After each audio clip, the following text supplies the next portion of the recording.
Porto Marghera è una realtà che non va lasciata da sola, è una realtà che va valorizzata e naturalmente le idee che stanno venendo avanti anche da parte di Eni rispetto a quella che dovrebbe essere, diciamo, la riconversione di questo sito ci mette nella condizione di lanciare un allarme che come Metalmeccanici avevamo già lanciato qualche anno fa, cioè di non essere nella condizione di poter dire alle lavoratrici e ai lavoratori che saranno tutelati rispetto al mantenimento del proprio posto di lavoro. Secondo la CGIL, con la chiusura dell'impianto del cracking, il futuro di Porto Marghera rischia di diventare tragico, ammesso che, come peraltro opinione diffusa, tragico non lo fosse già prima. Il primo interlocutore naturalmente è l'ENI, le cui nuove politiche non convincono il sindacato né dal punto di vista dei piani di riconversione del sito né nella tutela dei posti di lavoro.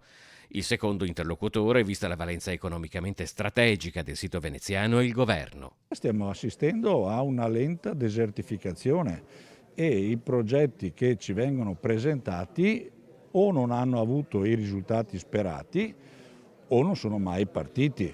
Anche la stessa ZLS. La chiusura del cracking non è un problema che coinvolge solo i suoi dipendenti diretti, ma anche un ampio indotto che raccoglie lavoratori di vari settori, arrivando fino ai servizi di mensa, pulizia e vigilanza.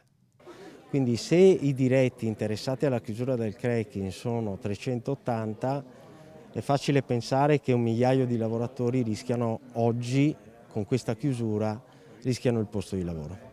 Da troppo tempo a Porto Marghera manca una visione complessiva e di ampio respiro, manca una visione strategica che sappia guardare al futuro e non al piccolo-medio periodo, responsabilità che chiamano in causa anche la politica. In questi ultimi anni si è basato tutto sul turismo e il turismo col Covid è andato a picco e se ci fosse stato il petrolchimico di una volta con tutti i posti di lavoro che andava a garantire, c'era garanzia occupazionale. Il turismo a picco, qui chiudono, che alternative abbiamo?